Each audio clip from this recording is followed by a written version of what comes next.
প্রশ্ন বলেছে চিনির দাম 20% বৃদ্ধি পাওয়ায় কোনো ব্যক্তি 480 টাকায় যত কেজি চিনি কিনতে পারতেন এখন তার থেকে 4 কেজি চিনি কম পায়, তাহলে চিনির প্রতি কেজি দাম কত কত ছিল, তার মানে পূর্ব দাম কত ছিল।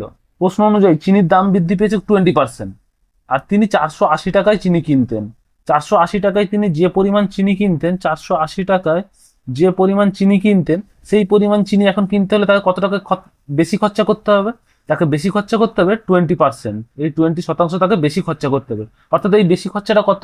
বেশি খরচাটা হচ্ছে 480 গুণ 20% সমান সমান 96 টাকা। তাহলে আমরা বলতে পারি এই 96 টাকার জন্যই সে 4 কেজি চিনি কম পাচ্ছে। 96 টাকার জন্য 4 কেজি চিনি কম পাচ্ছে। তাহলে 4 কেজি চিনির দাম 4 কেজি চিনির দাম সমান সমান 96 টাকা। তাহলে 1 কেজি চিনির দাম কত? সমান সমান 96/4 সমান সমান 24 টাকা। এটা হচ্ছে এই 24 টাকা হচ্ছে চিনির বর্তমান দাম।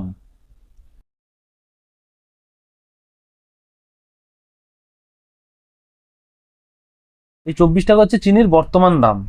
আমাদের এখানে কি চেয়েছে?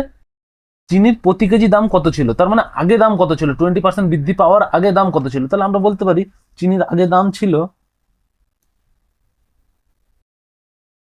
আগে দাম ছিল 1 কেজি, লিখে দিই 1 কেজি চিনির আগে দাম ছিল সমান সমান কত? 24 × 100 / 120।